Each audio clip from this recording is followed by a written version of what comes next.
So when you're getting off welfare, and if you don't save money, because for some people you won't be able to save money.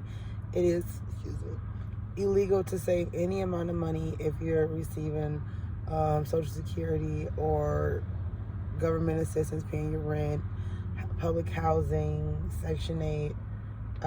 Sometimes even government programs where they give you funds, you have to monitor what you're saving because that is considered money laundering. So make sure it's in the guidelines of what they allow you to save and how much money you're allowed to have. Always have additional jobs on the standby, because when you're taking this journey of transitioning and people know your hand and they know what you're trying to do, they will throw curveballs in front of you, before you, so you won't elevate like you think you are or like you plan to do. So, like, for instance, I'm going to make this really short.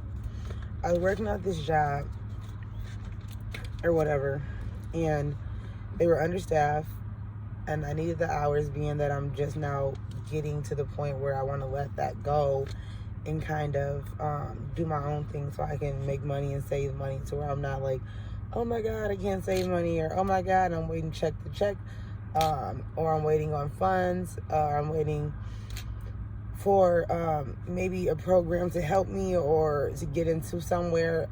I wanted to get to a point where I'm not doing that, because I mean, it's stressful. So I wanted to get to a point of that, so I decided to work and pick up extra shifts or work additional jobs, because when you work at certain jobs, they only want to give you a certain amount of hours, to where that defeats the purpose of me working for you, because all of my eggs is in one basket. And if you're only going to give me a set amount of hours, that means you're only going to pay me a set amount of money every month. And it kind of puts you back in that category of waiting on, funds, or you're waiting on assistance or help in a manner. So it's really important to, one, be in control of your own shifts. If you're going to go and you're going to go work, be in control of what you can do. Be in control of how much money you need to bring into your home by multiplying the hours that you're working by, I want to say the days, multiply the hours in the days, and make sure that it's something that you can see. Or if you want to get paid $16 an hour, which I pretty much would say nowadays in 2022, we are in a time where it's actually fairly okay with the pay. Of course, some of the customer service jobs or other jobs might be a little bit cliche, I should say. But at the same time, they are paying a little bit more now. So a lot of jobs are already starting you off at $16 an hour or $15 an hour. And I would say that is a good price range to stay in, is the 15 to 16. Anything underneath $15 or $16 an hour is a little bit risky. Because one, you're going to have to put in additional hours to make what other people are making when they're making it easier for the 15 or the 16. You will have to work harder to get that outcome. So you want to shoot for the higher pay per hour. And you want to shoot for a job to where you're comfortable. You don't want to work in like an environment where you're not comfortable, or you're working harder than other girls are working, or you have to keep talking to the supervisor. Because sometimes you would think, because you're not management or you're not supervisor material, as you would say, or they would think, but maybe you are, see, you would think that they will understand that, people get tired of supervisors and management as well, because no one's perfect. So sometimes the manager or the supervisor is the reason why their company is not running how it should be running. So they're the reason why their company isn't running how they should be running. Most employees already accept the supervisor. They already trust the supervisor. They already believe in them. So when you agree to work for somebody, you're already trusting them and believing in their business, that it will get you paid, get your bills paid, feed your family, and feed the next. But sometimes the supervisor wants to keep you at a standstill. So they will make sure that you only get like a certain amount of hours, and that would not help you progress in the way that you want to progress. So mentally, your ability to make more money, in your head, because you're with this one company, you can't see it happening. But then again, if you A, get a higher paying job, or B, get multiple jobs, make sure that you tell these jobs, I have a second job, or I'm going to be getting a second job, and I can only work a certain amount of hours for you per week. So then you make sure that you have the opportunity to work more hours at the other job, so you can clock in over 40 hours a week at that pay, whichever pay. You remember a little bit ago I was talking, and I had said you want to figure out how much you want to get paid an hour, whether that's 16, 15. And I said that's my cutoff right there. I don't know for other people, but like, if it's something less than that, in my head is already like not working, because what you can get when you're comfortable, vice versa, what you can get when you're uncomfortable in the situations, as far as wise, the bills, houses, money, financial stability. If you're comfortable, if you're uncomfortable, it makes a difference. When you're comfortable with getting a certain amount, you see, you think that that's it. That's enough. It pays my bills. It's helping me out. But really, it's not. It's getting you by. Okay? So mentally, you're still stuck. So we're going to leave that a little bit there. But that's one obstacle that you go through when you're getting off of assistance, is the job scenario, whether they're giving you enough hours, whether you like the environment of the people, because some people nowadays have bad attitudes, bad tempers. They lie, they cheat, they steal. And you still have a few good apples, but yet we have to coexist with some of these bad apples, some of these rotten apples, some of these candy apples, some of these caramel apples, some of these sweet apples, some of these bitter apples, and I can go on and on, But the most important thing is to remember that we have to coexist. We have to learn, or try our hardest to not judge, to be open-minded, optimistic. So optimistic is a big word, right? What optimistic means is you want to be open. You want to be open for accomplishments. You want to be open for greater things. You want to be open for possibilities of successful events in your life that can possibly occur at any given moment. Because where you are today does not tell you where you're going to be at next tomorrow. I don't even got to be in the long run. I was going to say long run. It does not have to be in the long run. It can be tomorrow. You can be in a bad situation today, and then tomorrow God can bless you. Or if it's not God blessing you, maybe you blessing you. Because you worked so hard to do what you said you were going to do, that your blessing so happened to appear. So you definitely want to stay optimistic, positive, open-minded, ready for greatness, open to, success, open to that opportunity of a lifetime, open to new things, open to hear what someone else say, open to enjoy a moment that is so horrible, to try to enjoy that moment, because humbly, you may never have to go through it again. And in a way that's a little bit crazy, but in a way that's kind of, how the apple crumbles, or the cookie crumbles. The cookie crumbles. But that's how that crumbles. So nevertheless, that's one obstacle. The next obstacle is getting someone to help you with your children. Most women that get the assistance or so forth, they don't need to necessarily go out and look for a daycare, or look for a caregiver for your kids, or look for a cousin, family, anyone, boyfriend, because those have been issues.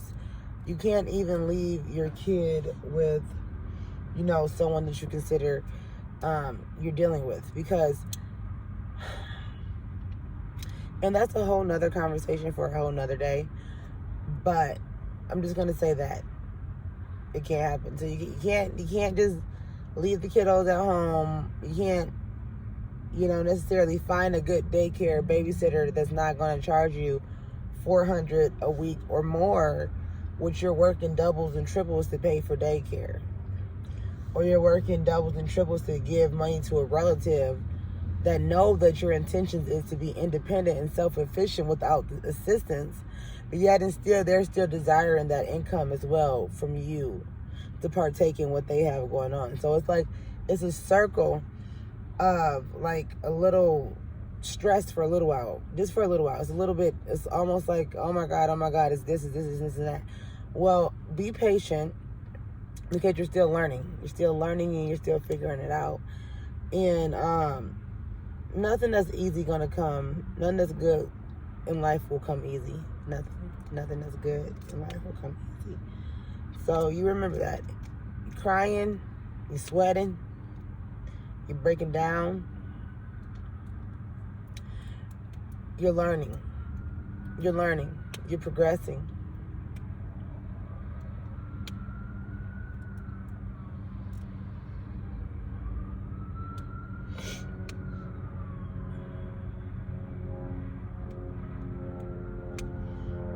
But so that's another thing. Don't give up on yourself.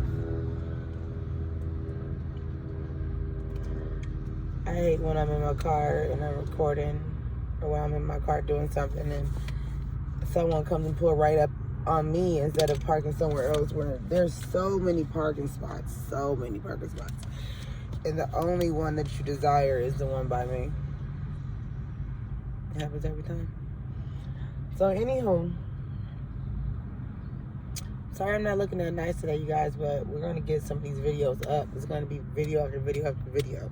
We're going to get some videos up because I've been trying to do my YouTube channel for some years now, and I have not been able to get it off the floor and rolling because I wanted to make sure that I'm speaking on topics that's ethical, respectful to the community, respectful to everybody, and something that would not, rub someone the wrong way. So I took some time in a few years, to do those things.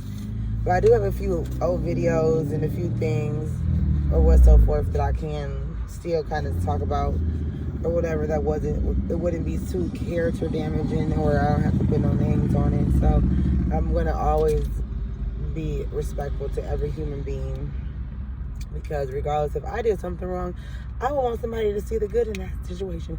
I would want them to understand that I'm learning, I might not know, and I just need a little bit more time. Don't hate me too much, because guess what? My intentions probably was not as bad as you thought. Yes, I might have lagged there. Maybe I wanted more. Maybe I didn't even want to jump off the front porch. But the fact that you're even a topic means that you're doing something right.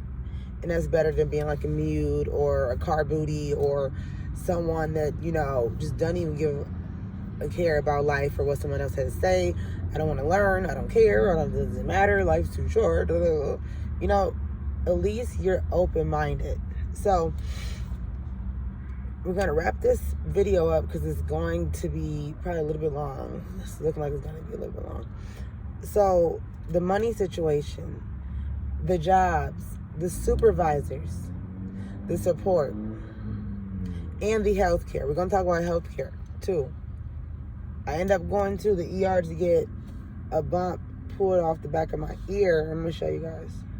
See that? It's getting better now, but I might add a picture in of what it really looked like originally. It was huge. And I had got that on the back of my ear when I was younger, and I had allowed one of my friends that used to just make me do dumb stuff because I was always like that wild kid. It's like, oh yeah, I'll do it, and yeah, let's go, let's do it, kind of like a send off, and kind of send myself off too, because it's like I did not know better at all, but at the same time, consciously, you know better. So I don't care how old you are, consciously, it goes across your mind, should I do, should I not do? And a lot of people and a lot of kids, we rely on instants. Like, instantly, I want to know an answer right now. So if I don't know an answer, I want to do the wrong thing first. And that's not really what you want to do. Always do right first. Always do right. And if you have to think about doing right and wrong, then don't do neither. Don't do neither. Don't do the righteous thing and don't do the wrong thing. Just don't do nothing. Because later on, you will look back and you will either hate yourself for the decision you made, or you will love yourself for the decision that you made. So it's really important to make sure when you're living past a certain age, you know, that you're living in a good way. You're living making decisions based on ethical things and realistic consequences. Because anything that you do in this world, there's going to be a road to destruction and a road to greatness. So you definitely want to stay on that right path and not, you know, take any detours. Excuse me. Because we already all have to do some healing and some working and some soul searching and some asking for forgiveness for the burdens that we put before God, that we should have all known better to do as we live in this world of sin. The last thing you want to do is keep building up that ticket. You want to clear it out.